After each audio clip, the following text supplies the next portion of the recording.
우리가 야고보서 말씀 참 유익이 되고 있죠, 그죠? 우리의 삶에 참된 믿음은 결국은 삶으로 드러난다라는 것을 통해서 우리의 믿음이 얼마나 중요한가, 또 우리의 삶의 행동들이 얼마나 중요한가를 다시 한번 더 보게 되고 있습니다. 그래서 우리 한번 살펴보면 우리 야고보서 1장은 여러 가지 시험을 당할 때 믿음으로 인내하라라고 말씀합니다, 그죠? 시험은 우리를 괴롭게 하지만 이 시험을 통해서 하나님께서는 그 시험을 통해 우리를 인내하게 하시고 인내를 이루시고 믿음을 성숙하게 하신다라는 거예요. 그래서 믿음의 시련을 견뎌낸 자는 결국 하나님을 사랑하는 마음이 드러나는 것이고, 또 시험을 견뎌낸 자는 약속하신 생명의 면류관을 얻게 된다라고 우리 1장에서 함께 살펴보았습니다. 그래서 우리의 믿음이 참 시험을 닥쳤을 때 참된 믿음이 드러나는 거죠. 인내하고 견뎌내는 이 모습을 통해서 우리의 믿음도 드러난다라는 것을 우리가 함께 살펴봤어요. 또 2장에서는 행함이 있는 믿음이 참된 믿음이라고 말하고 있어요. 사랑으로 역사하는 믿음으로 우리 삶 가운데의 순종의 삶, 행동이 나타나야 하는 것이 참된 믿음이다라고 말합니다. 그래서 그 모습의 첫 번째로 차별하지 않는 것, 그죠? 그래서 우리의 이 말과 행동이 일치된 것. 그래서 행함이 없는 믿음은 영혼 없는 몸과 같이 죽은 것이다라고 말하고 있습니다. 그리고 오늘 3장에서는요, 이 믿음과 행함을 놓고 이야기할 때 이 말의 중요성을 언급하고 있습니다. 즉 다시 말하면 말과 믿음의 관계를 우리 함께 살펴보기 원합니다. 야고보는요, 우리의 믿음이 가장 먼저 드러나는 곳이 어디냐라고 말하니까 바로 혀와 말이라는 거예요.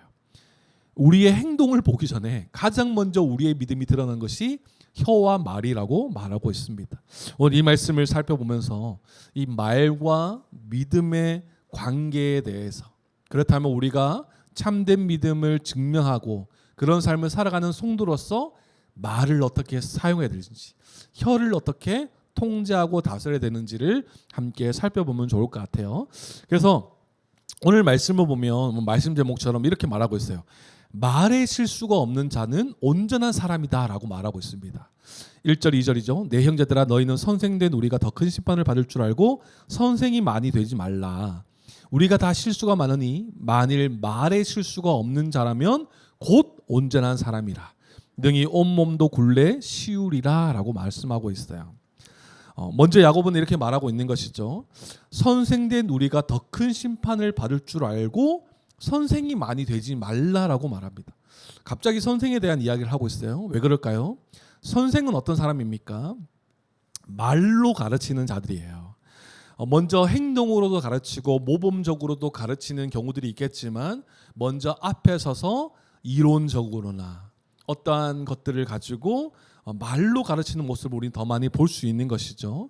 이 당시에도 믿음을 가진 신자들 안에서 선생들이 많았던 것 같아요. 진리를 안다고 말하고 그 가운데에 말을 하는 사람들이 많았던 것 같습니다. 그렇기에 이 다른 사람보다 이 많은 말을 가지고 가르치는 선생들에게는 이 말의 책임이 더욱 있다라는 것을 지금 말하고 있는 것이에요. 더 큰 심판을 받는 책임 있는 자리라는 것을 지금 말하고 있는 것입니다. 왜 그렇습니까? 선생의 말 실수 하나가 개인뿐 아니라 공동체 전체를 잘못된 방향으로 이끌 수 있기 때문에 선생된 자는 선생이 많이 되지 마라. 책임 있는 자리로서 말을 많이 하는 자리에서 정말 우리가 선생이 많이 되지 말고 겸손하자, 이렇게 말하고 있는 것이죠. 다음 주에 우리가 함께 살펴보겠지만 결국 이 교회 안에서는 시기와 다툼, 비방과 판단의 문제가 있었던 것으로 보여요. 그래서 진리를 거스르는 거짓말이 결국 교회의 하나됨을 깨뜨리고 있었던 것을 볼 수 있습니다. 그러니까 뭐예요? 선생된 자들은 도리어 말실수가 아니라 무엇을 말해야 되겠습니까? 진리를 말하면서 가르쳐야 될 것이고, 선하고 덕을 세우는 말을 하려고 노력해야 된다는 것이에요. 그저 책임질 수 없는 말로 막 내뱉고 가르치는 것이 아니라 오직 진리로 지체들을 가르치고 성도들을 가르쳐야 되는 것이다. 가르쳐야 된다라고 말하고 있는 것이죠. 모든 성도가 온전하고 덕을 세우는 말을 할 수 있도록 하나님의 말씀을 잘 가르쳐야 하는 것입니다. 그래서 이제 교회로 보면 이제 목사와 장로 그리고 교사겠죠, 그죠? 제일 큰 이제 말씀을 맡은 자는 목사와 장로겠죠. 그렇게 이 말씀을 가르치는 사람은 더욱 말을 조심해야 된다라고 성경은 말하고 있어요. 말을 조심하고 말의 실수가 없기 위해서는 이런 말씀을 맡은 자들이 무엇을 가장 집중하고 신경을 써야 될까요?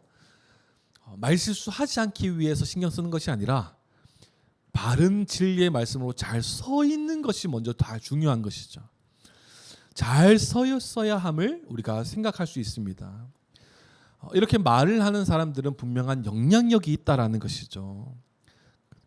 이렇게 강단에 서서 단위에 서서 진리의 말씀을 말하지 않고 이 목사라는 사람이 진리의 말씀에 관심이 없고 막 정치 쪽으로, 그죠? 사회 이슈 쪽으로만 너무 관심이 있어요. 그러면 이 강단에서 하나님의 진리가 선포돼야 될 하나님의 권위 있는 하나님의 말씀을 선포하는 것이 아니라 그 말씀을 살짝 인용해서 자기가 하고 싶은 말을 다 한다고 생각해 보세요. 정치적으로나 뭐 문화적으로나 뭐 사회 이슈라든가 지극히 개인적인 관계 이런 것들을 말하면 어떻게 되겠습니까? 하나 될 것도 하나 되지 못하고 오히려 편 나누게 되는 거예요. 그래서 그럴 수는 있겠죠. 우리 성도들은 자기 편을 만들 수 있어요. 뭐 정치적인 색깔이라든지. 그렇지만 다른 교회에서는 그런 거를 지향하지 않으면 오히려 편을 나눠버리고 교회가 그럴 수 없는 것이죠. 그래서 진리의 말씀만 잘 이제 관심을 두고 진리의 말씀을 잘 선포할 수 있어야 되는데 그렇지 못하다면 여기서 말씀하는 것처럼 우리가 더 큰 심판 앞에 서게 될 것이다. 그러니까 말을 맡은 자의 책임이 너무나 크다라는 것을 말하고 있는 것입니다. 그래서 저의 입술을 위해서도 성도님들 많이 기도해 주셔야 돼요. 제가 이상한 얘기 하지 않도록. 그래서 우리 말씀을 맡은 선생된 자, 그래서 아까 말씀드렸듯이 목사와 장로가 대표적이었고 지금으로 우리가 또 교회에서 보면 교회 학교를 섬기고 하는 많은 이제 직분과 은사들을 보면 집사님들도 있죠, 그죠? 그래서 자격을 말할 때 이런 목사와 장로와 집사의 자격을 이야기할 때 디모데전서와 디도서를 보면 분명한 그에 따른 자격이 있어요. 함부로 뽑지 않는다라는 거예요. 그래서 한번 읽어보면 디모데전서 3장 2절 하반절부터 3절까지 한번 제가 읽어드리면 이렇게 목사와 장로, 집사의 직분에 대한 이 자격에 대해서 이렇게 얘기합니다. 절제하며 신중하며 단정하며 나그네를 대접하며 가르치기를 잘하며 술을 즐기지 아니하며 구타하지 아니하며 오직 관용하며 다투지 아니하며 돈을 사랑하지 아니하며 이렇게 나가요. 그리고 집사의 조건은 무엇이냐면 또 여러 가지 조건들이 있지만 그 가운데서 일구이연하지 아니하며라고 이야기해요. 한 입으로 두말하지 않는 자의 모습. 이렇게 조건이 붙는 이유가 무엇입니까? 바로 가르치는 사람의 말에 영향력이 있기 때문에 그래요. 막 생각해 보십시오. 앞에서는 막 멋있게 말해요. 그런데 뒤에 가서는 막 구타하고 때리고 나그네도 안 대접하고 성경에서는 우리가 지난주 살펴보지 않습니까? 차별하지 말고 우리가 먼저 우리의 것을 내어주고 이웃 사랑하기를 실천하며 이런 말씀으로 가득 차 있는데 나그네 대접하기를 막 안 하고 앞에서는 막 그렇게 가르쳐놓고 뒤에 가서 그런 모습을 한다고 생각해 보십시오. 이 말과 행동이 일치되지 않는 것. 많은 뭐 이게 대형 우리 교회는 모르겠어요. 저의 이제 뭐 사생활 이렇게 깊이 알지는 못하겠지만 저의 이런 삶의 모습을 대충 아시잖아요. 그런데 큰 교회는요 목사님들의 사생활을 아예 이제 몰라요. 그 뒤에서 어떤 행동을 하시는지. 그러니까 막 비리가 있고 이상한 짓도 하고 막 그러잖아요. 저도 그러면 절대 안 되겠지만 뭐 큰 교회라고 해서 그런 일이 벌어진다 이런 게 아니라 작은 교회에서도 얼마든지 일어날 수 있는 것이기 때문에 저도 조심해야 되겠죠. 그런데 앞에서는 우리가 그 사람의 그 삶이 어떤지를 우리가 잘 알지 못하니까 그 사람의 말만 우리가 신경 써서 보게 되는 거예요. 그러면 어떻게 해요? 와 진짜 말씀 좋다. 진짜 은혜스럽다 이렇게 생각했지만 뒤에 가서는 막 성추행이 있고 돈에 대한 막 그런 막 부동산 투기나 뭐 이런 모습이 막 있다고 생각해 보십시오. 그러면 이게 말씀과 삶이 일치되지 않는 모습을 통해서 나중에 실망하고 한국 교회가 도리어 세상의 욕을 먹고 이런 모습들이 막 벌어지는 것을 우리가 심심치 않게 볼 수 있는 건 아니겠습니까? 그렇기 때문에 이 야고보는 이렇게 말해요. 그죠? 만일 말의 실수가 없는 자라면 곧 온전한 사람이라. 우리는 이미 예수 그리스도 통해서 온전한 사람이지만 우리는 완전한 자들이 아니기 때문에 말의 실수가 있다라는 거예요. 말의 온전함은요, 그 사람의 인격의 성숙을 나타내고 믿음의 성숙을 나타낸다라고 우리가 볼 수 있습니다. 그러니까 그 사람이 어떤 말을 쓰고 어떤 언어를 쓰는지를 보면 그 사람의 성숙도, 믿음의 성숙도도 함께 살펴볼 수 있는 거예요. 성도로서 책임질 수 없는 말을 내뱉는다든가, 유언비어를 아무렇지 않게 한다든가, 남을 비방하는 말들을 함부로 막 한다든가 해서는 안 되겠죠. 성도로서. 우리는 앞서 말했듯이 우리는 말의 실수가 있는 자들이에요. 이미 그리스도로 온전한 자이지만 이미와 아직 사이에서 우리는 말의 실수가 있는 자들입니다. 그렇기 때문에 우리는 날마다 말의 실수를 하지 않으려고 노력하지 않는 우리의 노력도 필요하겠지만 그것보다 더 중요한 것은 무엇이냐면 성령님의 도우심을 구해야 된다는 거예요. 성령님의 도우심을 구하며 그리스도 안에 있음을 날마다 인지해야 우리 가운데 선한 말, 덕이 되는 말, 진리의 말을 할 수 있는 것입니다.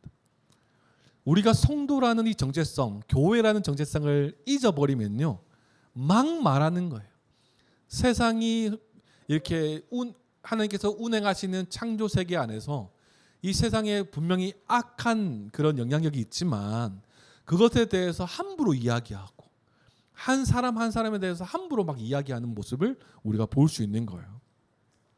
그래서 야고보서를 통해 참된 믿음이 무엇인가라고 할 때 말씀대로 행하는가 우리가 봤죠, 그죠? 가난한 사람을 잘 돌보는가 이것도 봤어요. 그뿐만 아니라 이제는 뭐까지 이야기합니까? 말을 어떻게 하는가를 통해 믿음 있음과 믿음 없음이 점검될 수 있다라는 것을 우리가 살펴볼 수 있는 거예요. 이 혀를 세심하게 제어할 수 있는 신자들은요, 그들의 삶 전체를 하나님의 뜻대로 살아갈 수 있는 수준인 거예요.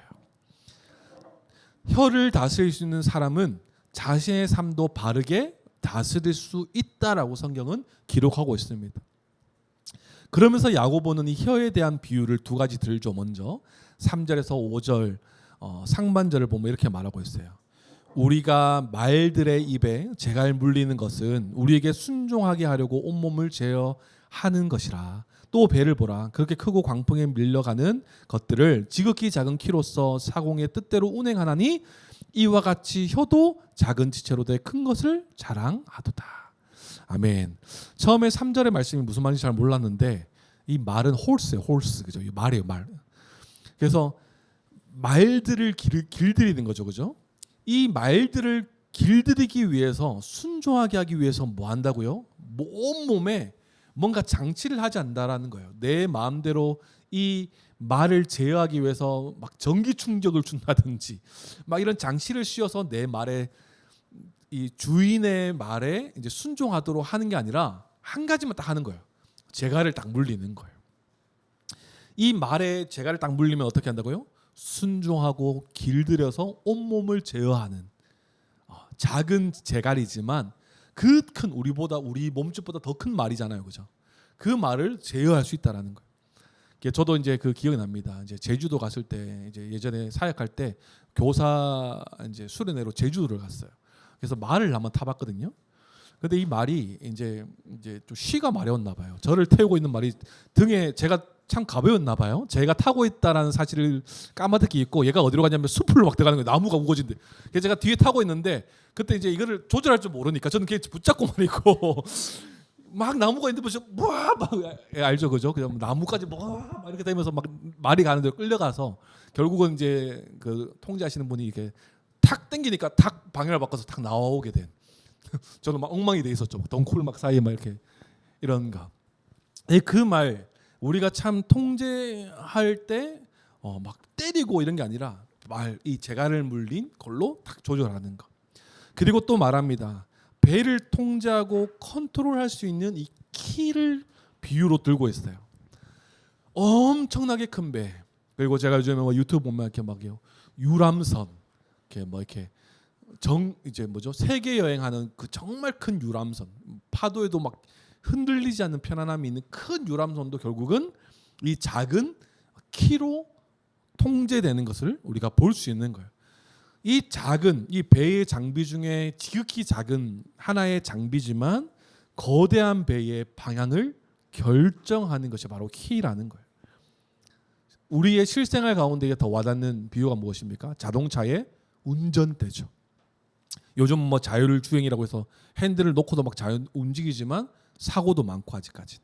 우리 안에 핸들이 있어야 뭔가 좀 안정적으로 우리가 원하는 방향으로 갈 수도 있는 것을 우리가 볼 수 있는 것이에요.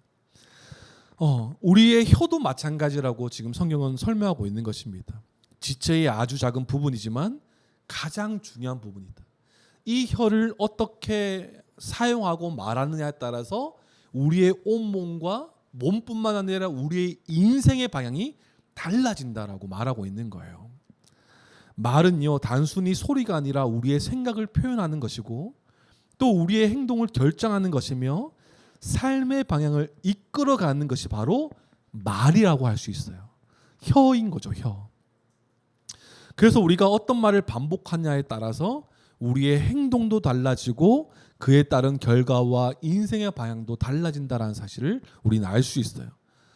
그래서 예전에 이제 제가 되게 좋아했던 노래가 이제 유재석과 이적이 부른 말하는 대로 이런 거 무한도전에서 이제 만들어서 불렀던 노래인데 맨날 나는 왜 안 되지 하니까 그냥 맨날 안 되는 삶이 이어지는 거예요. 그런데 이제 조금이라도 뭘 할까? 나는 할 수 있는데 이런 말을 하다 보니 더 지금까지 왔던 뭐 유재석의 자서전 같은 노래가 만들어졌죠. 그래서 제가 그 노래를 굉장히 좋아했어요. 그래서 성도로서 또 이걸 또 이제 그 성경적 가치관으로 한번 해석해서 막 생각했던 기억이 있습니다. 성도로서 우리가 어떤 말을 내뱉느냐가 참 중요하다. 근데 성도들 오해하지 마시기 바랍니다. 오늘 말씀은 그냥 그저 말하는 대로처럼 뭐 긍정적인 말을 하자라는 의미가 아니에요.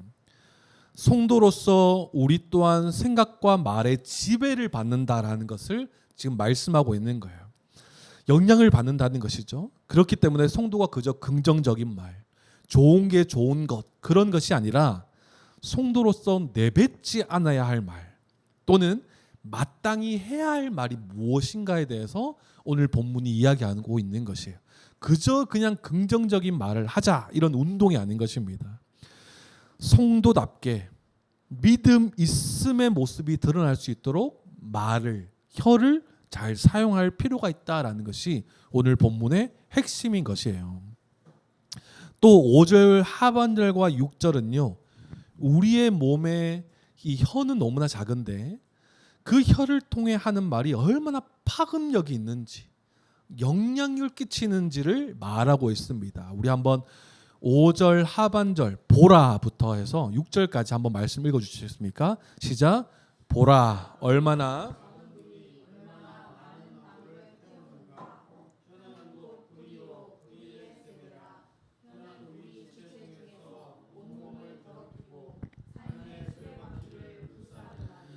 그 사르는 것이 지옥불에서 나느니라. 아멘. 야고보는요 이 혀를 불에 비유하고 있어요. 이 재갈과 배의 키뿐만 아니라 혀로 비유하고 있죠. 작은 불씨 하나가 거대한 산을 태워요. 그 말은 무엇입니까?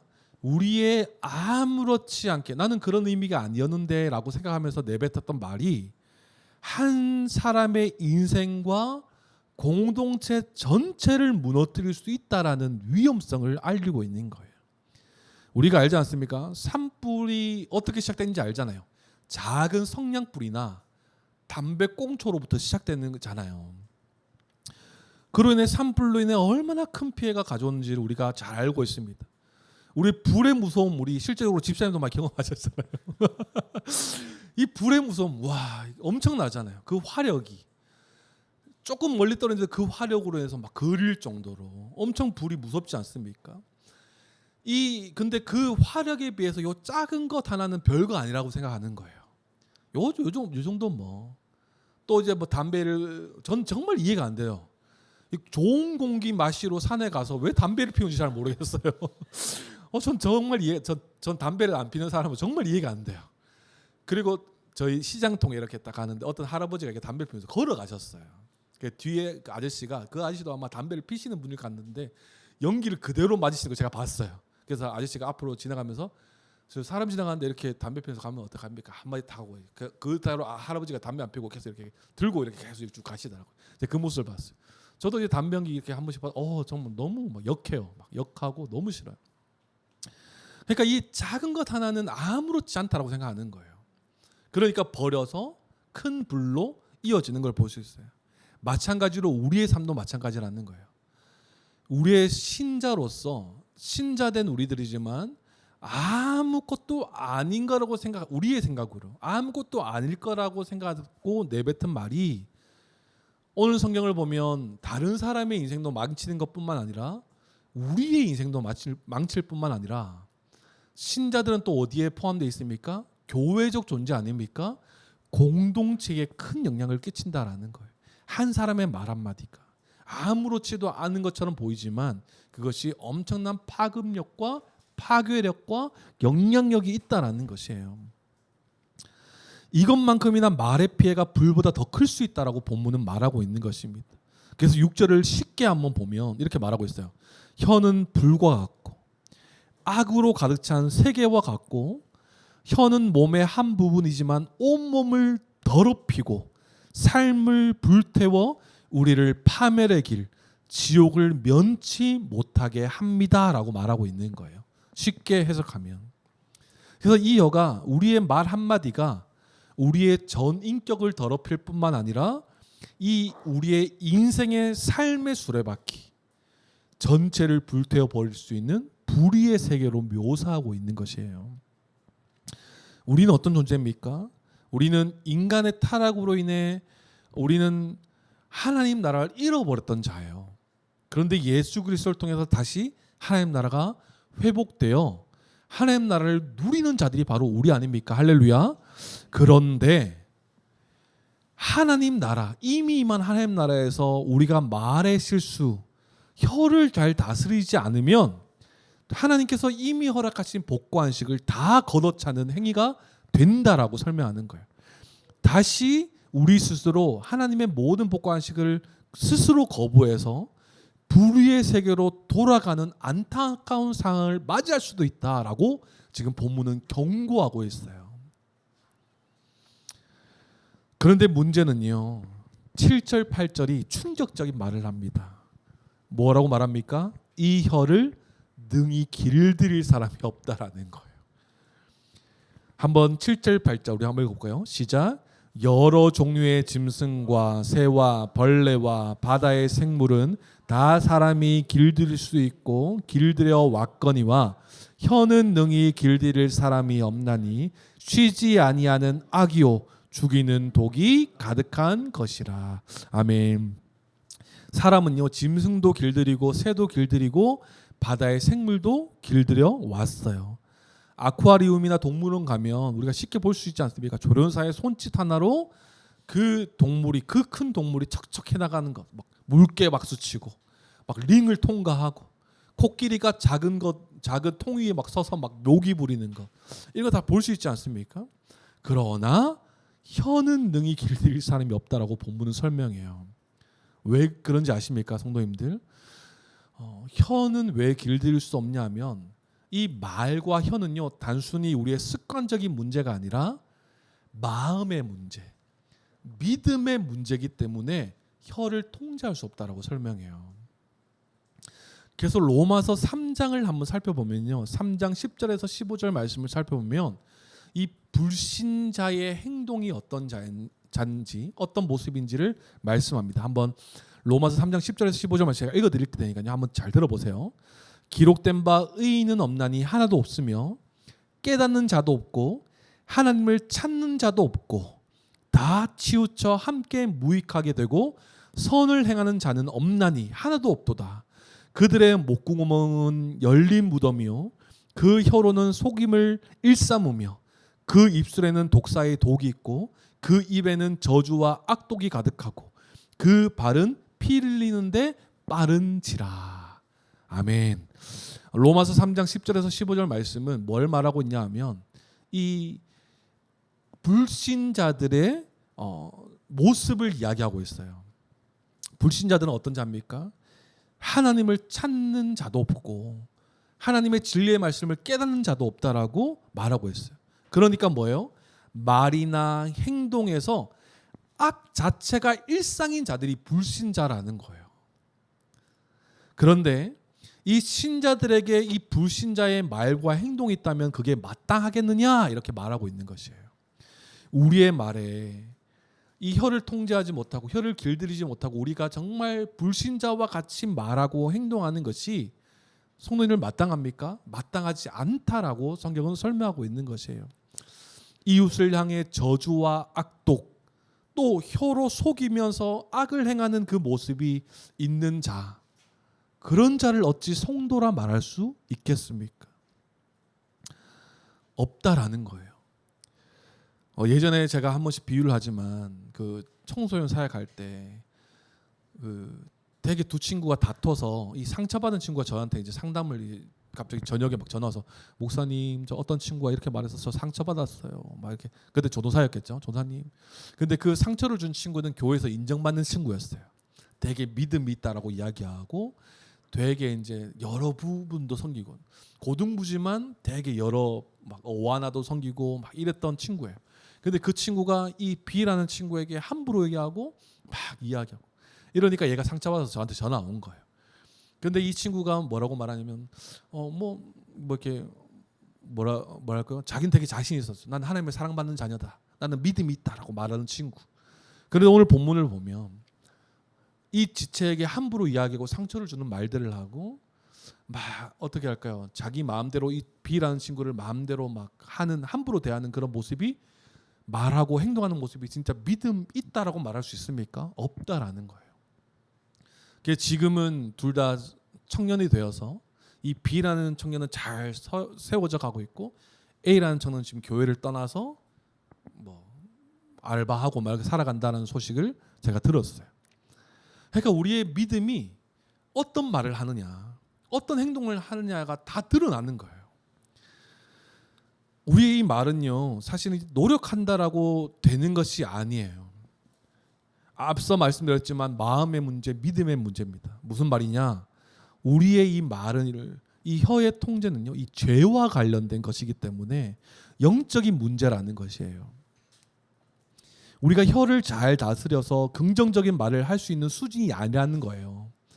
우리의 마음이 부패하다면 하나님 없고 진리를 깨닫지 않는 우리의 이런 이 근원적인 문제가 해결되지 않으면 우리의 말의 습관이 바뀌지 않는다라는 것을 성경이 말하고 있는 것입니다. 마음의 근본적인 죄의 문제가 해결되고 그 마음에 진리가 가득할 때 그 진리를 통해서 하나님 나라의 가치가 가득하다면 그 입술에 어떤 말이 나오겠습니까? 복음에 합당한 말, 진리의 소망의 말, 믿음의 말이 나오는 거예요. 사람을 죽이는 말이 아니라 사람을 살리는 말이 나온다라는 것입니다. 그래서 이 말은요, 단순히 우리의 말의 습관을 이야기하는 것이 아니라 우리의 믿음의 문제를 이야기하는 것입니다. 그래서 야고보는 여기서 더 발전시켜서 믿음이 있는 성도의 말이 어떠해야 되는지를 말하고 있어요. 그러니까 믿음 있는 신자는 어떤 자인가라고 할 때 이렇게 말해요. 한 입으로 말하는 자가 신자다. 앞서 말했듯이 일구이연하지 않는 것, 한 입에서 각자 두 가지의 말을 하지 않는 자가 신자답다 이렇게 말해요. 그것을 9절에서 12절까지 말하고 있습니다. 우리 9절부터 12절까지의 말씀을 한번 읽어보겠습니다. 시작. 이것으로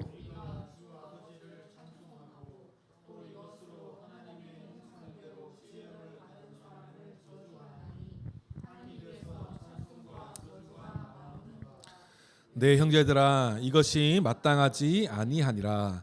샘이 한 구멍으로 어찌 단물과 쓴물을 내겠느냐. 내 형제들아, 어찌 무화과 나무가 감람 열매를, 포도나무가 무화과를 맺겠느냐. 이와 같이 짠물이 단물을 내지 못하느니라. 아멘. 그러니까 무슨 말을 하고 있습니까? 야고보가 신자의 입에서 찬송과 저주가 함께 나오는 것은 마땅하지 않다라고 말하고 있어요.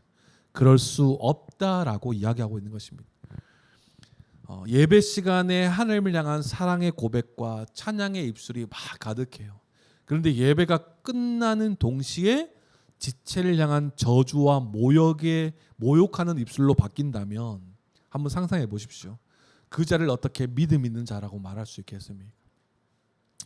경배와 찬양으로 하나님께 영광 돌리고 교동문으로 하나님의 행하신 일들을 막 고백하고 또 우리의 신앙 고백으로 우리의 믿는 바를 막 은혜 가운데 고백하고 말씀마다 아멘 아멘 고백하면서 예배를 잘 드리고 나서 예배 끝나자마자 이제 정성껏 준비한 식탁 교제가 이제 이루어지는데 그 성도 입술에 반찬이 짜네, 뭐 국이 싱겁네, 이거 준비하는데 이 민재는 어디 갔노, 뭐 막 준비하는데 막 섬기지 않고 막 보이지 않다가 밥 먹을 때 보니까 또 앉아 있어. 어이구 저건 또 잘 쳐. 어이구 이런 말하면 되겠죠. 어이구 잘 먹네, 먹기도 잘 먹네, 이렇게 말하는 거 생각해 보십시오. 하나님을 향해 막 눈물 흘리면서 막 찬양하던 막 입술이 식탁 교제, 불과 교회를 떠나는 것도 아니에요. 식탁 교제에서 줄은 또 왜 이렇게 기노, 뭐 줄 서지 않는 교회, 우리는 교회. 줄은 또 왜 이렇게 기노, 나 빨리 먹고 빨리 준비해야 되는, 막 이렇게 막 또 막 뭐 배식을 하는데 저 배식하는데 뭐 두 권이나 이까리 이런 것도 안 했노, 뭐 막 이렇게 말하는 거 생각해 보십시오. 어떻게 한 입에서 찬양과 저주가 함께 나올 수 있냐 이 말이에요. 지금 이 시간에도 그럴 수 있는 거예요. 목사님의 이 말씀, 목사님 말씀 기네, 또 했던 말 또 하네, 이렇게 욕하고 싶은 분들도 계실 거예요. 그렇지 않겠죠, 그죠? 그렇지 않습니다. 저는 믿고 있어요. 그런데 은연중에 그런 마음이 있다 생각해 보십시오. 그 우리의 입술과 마음 가운데 이 두 가지의 모습이 동시에 있다고 생각해 보십시오. 그것이 어떻게 성도답다라고 말할 수 있을까요? 말씀을 전하는 목회자도 마찬가지예요. 설교를 이렇게 설교로 말씀을 은혜롭게 막 되게 거룩하고 듣는 분들 어떻게 생각해서 목사님은 저렇게 말씀을 지키는 분이구나 이렇게 막 생각하지만 말씀을 잘 전하고 제가 뒤에 가서 막 쌍스러운 말을 막 한다고 막 비속어를 쓴다고 생각해 보십시오. 은혜가 다 날아가 버리는 거예요. 또 말씀을 막 전하고 뒤에서 막 제가 막 이상한 짓 하는 거, 뭐 아까도 얘기했지만 뭐 이렇게 구타하지 않냐고 막 제가 막 지온이지로 막 때리고 막 아내를 때린다고 생각해 보십시오. 은혜가 하나도 안 되는 거예요, 그렇죠? 그렇지 않기 때문에 제가 당당히 말씀드릴 수 있는 거예요. 오히려 지온한테 제가 맞고 막 이러지. 아빠 막 지우도 막 태권도를 배워서 애들이 이제 세졌어요. 강해지고 있어요. 막 그렇지 않지만 장난으로 하는 거지만 절대 그럴 수 없다라는 거예요. 개인적으로 저는 욕을 너무나 싫어하는 사람입니다. 그래서 그 사람의 인격을 볼 수 있는 거죠. 그래서 중학교에 이렇게 방과후나 이렇게 가보면 애들 막 욕 쓰고 이러면 저는 경고를 줍니다. 다른 건 다 참거든요.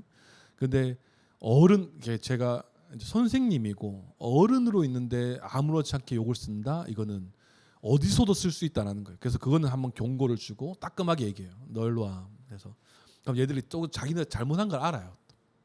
예전에 일이었어요. 이제 놀이터에서 지원이 지우가 막 정말 어릴 때 막 놀고 있는데 이제 중학생 지금 제가 나가고 있는 학교 애들인 것 같아요. 그때는 수업을 나가고 있지 않았는데 와서 막 놀이터에서 막 자기들끼리 아무렇지 않게 자기들은 삶이잖아요. 그게 욕하면서 막 하는 거예요. 그래서 제가 얘들아, 애들도 있고 어르신도 있는데 그렇게 말하면 안 된다 했더니 얘도 잘못한 거 알아요.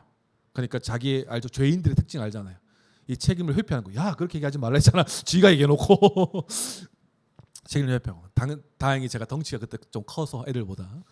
그럼 저도 쫄았을 건데 얘들아 이렇게 안 돼 이렇게 하자고, 그죠? 그렇게 얘기하면 안 된다. 그때 아빠로서 너무 이제 얘들이 영향을 받을까봐 그렇게 얘기했던 기억이 있어요. 그러니까 이 사람의 인격이 보이는 것이죠. 말 어떻게 하느냐. 근데 비속어를 쓴다, 욕을 아무렇지도 않게 쓴다. 그 사람이 더 어떤 사람인지를 볼 수 있는 이제 거예요. 그래서 우리는 뭐라고 말합니까? 은혜와 저주를 같이 말할 수 없는 존재라고 성경은 말하고 있어요. 우리의 정체성인 거예요, 그게. 샘이 한 구멍으로 어찌 단물과 쓴물을 내겠느냐. 어떻게 우리의 입술로 하나님께 감사와 찬양과 은혜를 찬양하는 고백과 사람을 저주하는 말이 나오겠느냐. 그럴 수 없다라는 거예요. 그리고 우리의 삶 가운데에 그리스도를 믿는 그 믿음에 합당한 열매가 나타나는데, 그리스도를 옷 입어 그리스도를 믿는 자들이 어찌 악한 열매를 맺을 수 있겠느냐. 그럴 수 없다라고 성경은 말하고 있는 거예요. 이것이 신자의 정체성인 거예요. 예전에 약수터가 많았잖아요. 지금은 이제 위생적으로나 안전 등의 이유로 약수터가 많이 없어진 걸로 제가 알고 있어요. 그런 생각해 보십시오. 오늘 갔는데 정말 약수가 너무 달고 맛있는 약수가 있어요. 그런데 다음날 갔더니 맛이 달라져 있는 거예요. 하루뿐만 아니라 산에 올라갈 때 약수물을 한번 마시고 너무 달라. 근데 내려오는 게 또 마셔봤더니 너무 써. 그런 약수터는 어때요? 약수터라 말할 수 없는 거죠. 뭔가 문제가 있다라는 것이에요. 그래서 결국은 망하는 약수터예요. 약수터라 말할 수도 없고 뭔가 문제가 있어서 왔다 갔다 하는 것 아니겠습니까? 또 마찬가지로 농사도 마찬가지겠죠. 지금 우리가 복숭아를 맛있게 먹었잖아요. 그 복숭아 막 농사를 짓는데 갑자기 난 복숭아를 계획하고 복숭아 상자도 다 만들었는데 갑자기 거기서 참외가 열린다고 생각해 보십시오. 복숭아 상자를 다 이제 다 사놨는데 복숭아 상자에 참외가 담겨 있다? 뭐 좀 이상하잖아요, 그렇죠? 그럴 수 없다라는 거예요. 어떻게 보면 농사가 망치는 거예요. 난 참외를 더 좋아하는데 이렇게 생각하시는 분도 계실 거예요. 그런데 그럴 수 없다라는 거예요. 농사도 망치고 이상한 나무인 거예요. 그래서 우리는 그에 합당한 말과 열매가 맺어지는 것이 신자로서의 마땅한 삶이다라고 성경은 설명하고 있는 것입니다. 그래서 예수님께서는요, 누가복음 6장 43절 45절에 이렇게 말씀하세요. 못된 열매 맺는 좋은 나무가 없고 또 좋은 열매 맺는 못된 나무가 없느니라. 나무는 각각 그 열매로 하나니 가시나무에서 무화과를, 또한 찔레에서 포도를 따지 못하느니라. 여기서 잘 들어보십시오. 선한 사람은 마음에 쌓은 선에서 선을 내고 악한 자는 그 쌓은 악에서 악을 내나니 이는 마음에 가득한 것을 입으로 말함이니라 라고 예수님께서 말씀하세요. 아멘이십니까?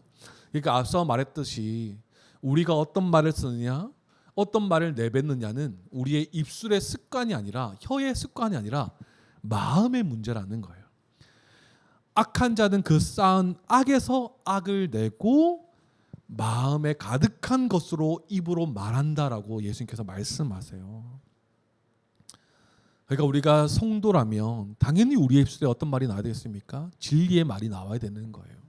이웃 사랑하는 말이 나와야 되는 것입니다. 또 이뿐만 아니라 마가복음 7장 18절에서 23절도 예수님 말씀해요. 요거는 우리 한번 좀 찾아볼까요? 마가복음 7장 18절에서 23절입니다.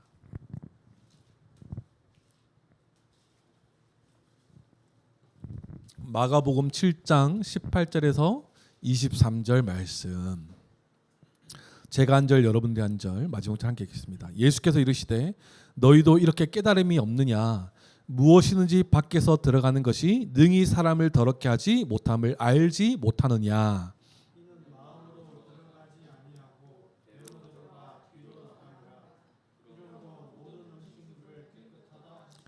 또 이르시되 사람에게서 나오는 그것을 사람을 더럽게 하느니라.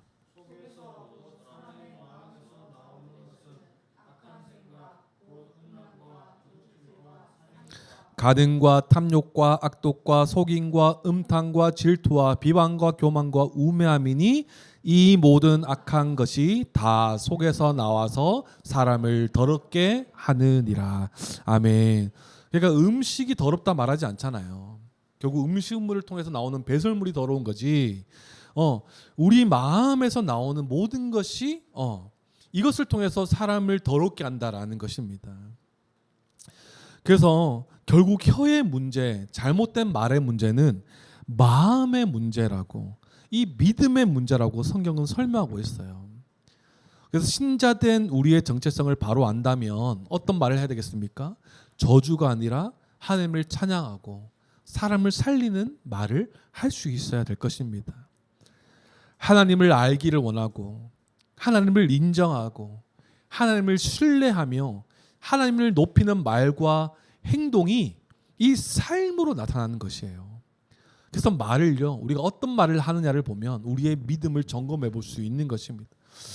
우리는 이미 온전한 자이지만 아직 온전하지 않는 자예요. 그래서 여전히 우리는 혀로 말로 실수하는 자들이 바로 우리라는 것이에요. 이 실수의 말이 우리의 믿음을 점검하는 수단이 되기를 바라요. 거짓말과 비방과 험담과 이 교만한 말이나 무익한 농담이라든지 불평과 원망, 또 자랑과 허풍, 이간질하는 말, 더럽고 음란한 말, 이런 것들은 악한 마음에서부터 나오는 것이기 때문에 다시 말하면 하나님 없는 삶에서 나오는 말들이 이런 말들이라는 것을 우리가 기억해야 될 것입니다. 그렇기 때문에 우리의 믿음을 말로 점검하면서 우리가 믿음의 진정성을 말로 증명하는 우리가 되기를 소망합니다. 행한 가운데 가장 먼저 드러나는 것이 바로 혀, 말이라는 거예요. 그래서 믿음이 성숙한 자는 언어의 성숙도 가지고 있는 자라고 말할 수 있는 것입니다. 다음 주에 나누겠지만 야고보는 그래서 위로부터 난 지혜를 구하라 이렇게 말하고 있습니다. 성령이 주시는 열매인 것이죠. 우리의 말의 실수가 개선되기 위해서는 우리의 노력도 분명 필요하겠지만 이 혀는 우리가 다스릴 수 없는 것이기 때문에 성령의 지혜를 구해라라고 설명하고 있어요. 그러니까 무슨 말이냐? 우리가 말하기 앞서 성령님의 도우심을 구하며 기도하는 습관, 그리고 말 한마디를 뱉기 전에 잠깐 멈춰서 우리가 하나님 앞에 뜻을 우리가 구하는 그런 삶을 우리가 서야 된다라고 말하고 있습니다. 주의 것을 구하며 말하며 행함으로 살아갈 수 있도록 성령의 도우심을 구해라라고 야고보는 말을 이어갑니다. 그건 우리 다음 주에 우리 살펴보죠. 이렇게 우리의 혀는요 통제할 수 없어요. 말의 실수가 없는 자는 온전한 자라고 설명합니다. 이미와 아직 사이에서 우리는 아직 이미 그리스도로 온전한 자가 되었지만 실수할 수 있는 자라는 것을 인정하고 우리는 날마다 성령님의 도우심을 구하면서 혀를 잘 통제해야 될 것이에요.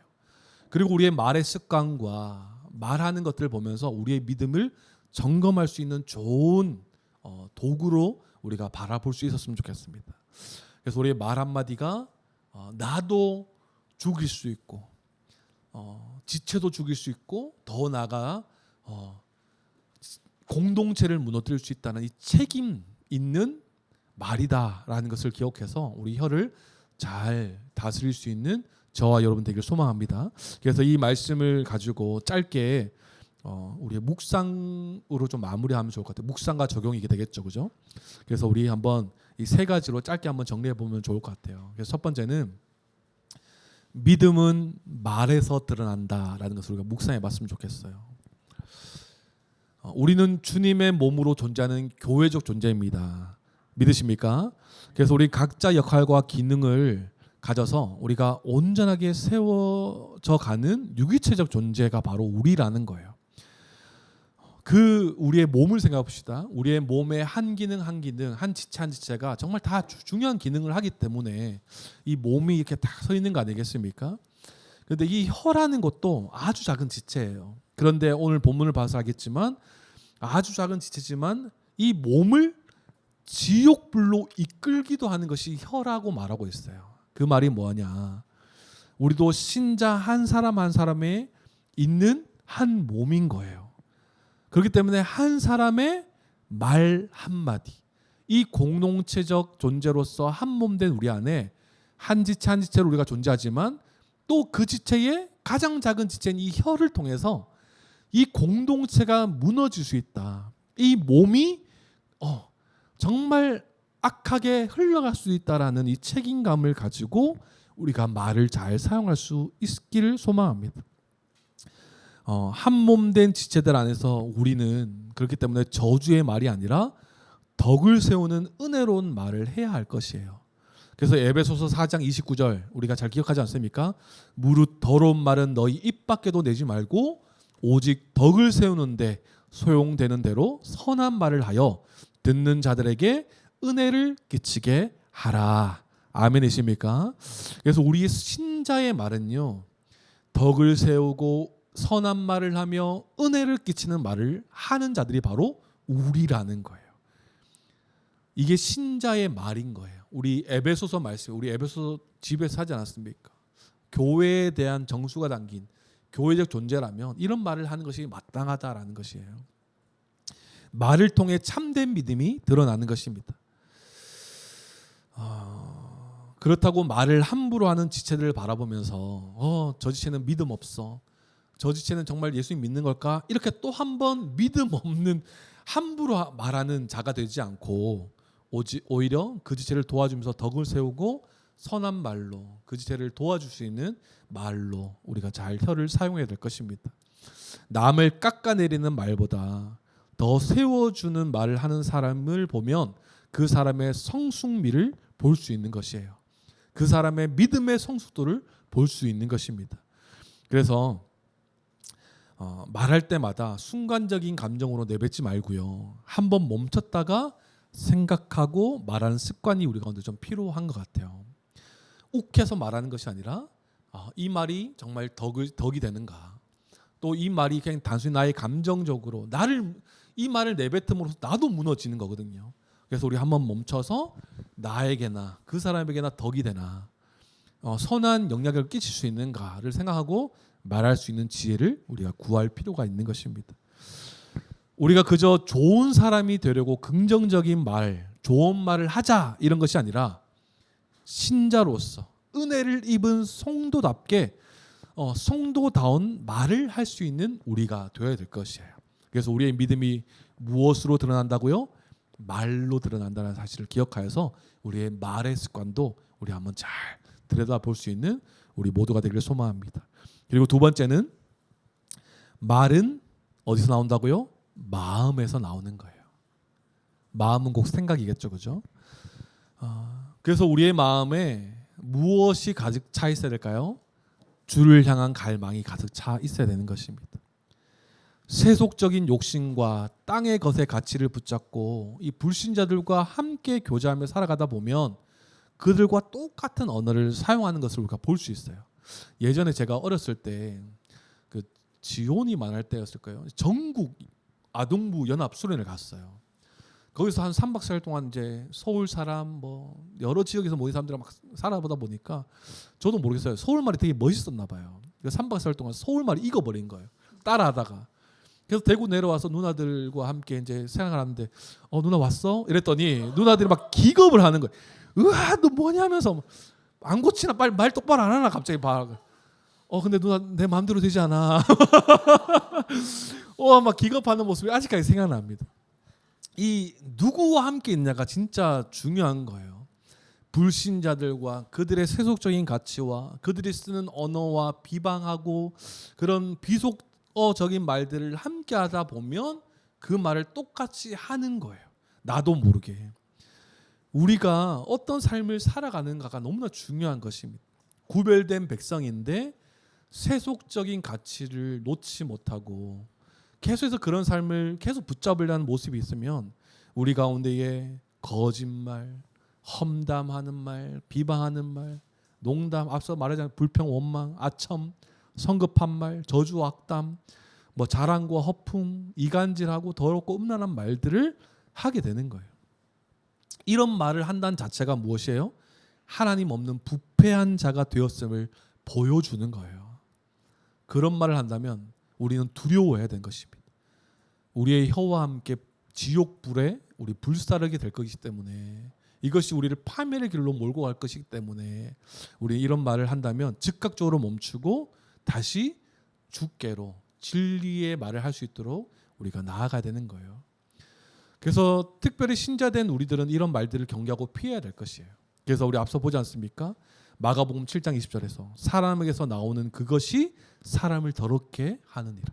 우리의 말이 우리의 삶을 더럽힌다라는 거예요. 그래서 우리의 마음에 무엇으로 가득 채워야 한다고요? 우리 주님을 향한 갈망, 그러기 위해서 주의 말씀으로 가득 채울 수 있는 우리들이 되어야 되는 거예요.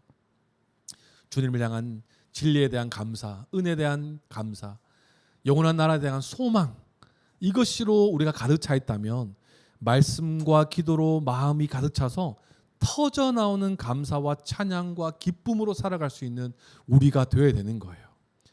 주를 사랑하는 마음, 참된 믿음을 가진 자로서 찬양이 넘쳐나고 하나님 나라를 누리고 그 나라를 또 세워가는 말을 하는 우리 모두가 되기를 소망합니다.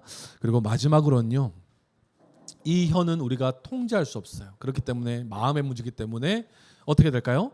성령의 도우심을 구해야 된다라는 거예요. 마음의 문제, 믿음의 문제이기 때문에 그렇습니다. 내 힘으로는 혀를 다쓸 수가 없어요. 그렇기 때문에 우리가 화날 때나 상처받아 말이 튀어나오기 직전까지도 잠시 멈추고 기도해야 되는 것입니다. 어떻게 기도해야 될까요? 하나님, 제 입술을 지켜주십시오. 제 말이 나도 죽이고 상대방도 죽이는 말이 아니라 나의 말 한마디가 나도 살고 저 사람도 살릴 수 있는 말이 되게 해주십시오 라고 기도하는 거예요. 그래서 시편 기자는 141편 3절에 이렇게 말하고 있어요. 여호와여, 내 입에 파수꾼을 세우시고 내 입술의 문을 지키소서, 이렇게 고백해요. 우리에게 필요한 기도가 이런 기도인 것입니다. 그래서 우리가 성령이 주는 열매, 우리 다음 주 살펴보겠지만 성령이 주는 열매가 뭐냐니까 성결과 화평과 관용과 양순과 긍휼과 선한 열매, 편견과 거짓 없는 말과 행동이 성령이 주는 열매라는 거예요. 그래서 우리가 기도할 때 우리가 말하기 전에 성령의 도우심을 구하면서 이런 성령이 주는 열매를 맺으면서 살리는 말, 하나님의 영광을 위한 말을 할 수 있어야 되는 것입니다. 그러기 위해서 우리는 주님의 도우심을 구해야 되는 것입니다. 내가 통제할 수 없는 혀다라고 해서 내 마음대로 말하는 자가 아니라 내 마음대로 할 수 없기 때문에 성령의 도우심을 구하는 거예요. 그래서 우리가 참된 말, 선한 말, 덕을 세우는 말, 은혜를 끼치는 말을 할 수 있는 저와 여러분 되기를 소망합니다. 그래서 오늘 말씀을 마무리하겠습니다. 예수님은요, 거짓이 없는 입술로서 우리를 살리셨고 또 죄인을 정죄하기보다 진리로 그 말로 살리신 분이 바로 우리 예수님이세요. 그리고 하나님 나라를 입술로 선포하셨죠. 그 예수님을 믿는 우리들은 그리스도를 옷 입은 자답게 어떻게 살아야 될까요? 바로 진리를 말할 수 있는 자들이 되어야 되는 것입니다. 정죄하는 말, 비방하는 말, 죽이는 말이 아니라 도리어 하나님 나라의 소망, 살리는 말을 하는 것이 바로 성도의 말이라는 것입니다. 우리의 마음과 믿음을 잘 지켜서요, 그에 합당한 말을 할 수 있는 저와 여러분 되기를 소망합니다. 그래서 상처받아서 그들과 똑같이 되갚아 주려고 하는 말이나 행동으로 나아가서는 절대 안 될 것이에요. 그래서 우리가 정말 사람을 살리는 말, 정말 하나님께 영광이 되는 말로 우리 해를 잘 통제함으로써 하나님의 백성다운 그 삶을, 참된 믿음의 삶을 이 말로써 드러내며 하나님께 영광 돌리며 살아갈 수 있는 저와 여러분, 우리는 교회 되길 주님의 이름으로 축원합니다. 아멘. 기도하겠습니다.